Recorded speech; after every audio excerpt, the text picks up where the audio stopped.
my friend, when playing a D flat 9, and I hope you enjoyed this chord, put a first finger on the first fret of the E, skip a fret, not a finger. Put that secondary finger on the third fret of the C. Take both our ring finger, the third finger, and plop it right down on the fourth fret of that G string, whether low or high, and then pinky all the way up top. Both of these on the same fret. Now remember, all these right in the middle, not on the metal fretting, but right in the middle, gives us. And if you can't hear all of those notes sound themselves out when you play it individually, work on the fingering position. Generally means that our elbows dug into our hip or our belly or our crotch area. Our whole body language is us bending over so we can see the chord. And then the thumb is somewhere cattywampus. Not anywhere near where it's supposed to be. Right in the back, hardly doing anything. The amount of pressure you need to hold the chord is about that when you let it go and slip. That's about it.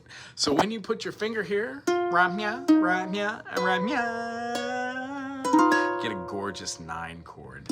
Cool. And the whole idea is whenever we go above the 1, 3, 5, what we need to do is we need to have a flat 3 if it's a minor, flat 5 if it's diminished. Other than that, whenever we go above the octave, so we have to have not this note, the major 7th, which is the C, but we need to have a B or a C flat because we have to have that minor 7th. When we have that note, we're able to go above the octave and hit that 9th, which in this case would be this one, because otherwise we wouldn't have that note. We wouldn't need it. It would just be a D flat 7. Groovy? All right, here are some more inversions.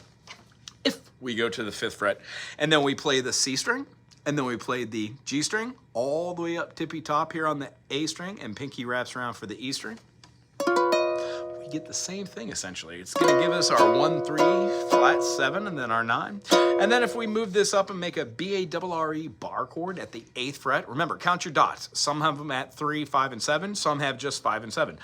Gee golly, I've got a guitar that has it at the 1st, 3rd, 5, 7. It's crazy. But then again, you just forget where they are. It's for show at that point. But when learning how to play an instrument, most definitely you're going to want to learn that.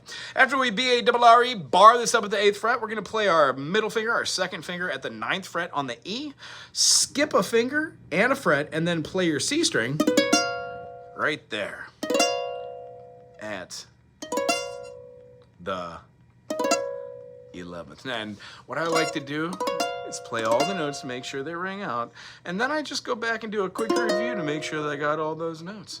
And when we do, try to use them in songs you've been writing or progressions you've been playing. And subscribe to me!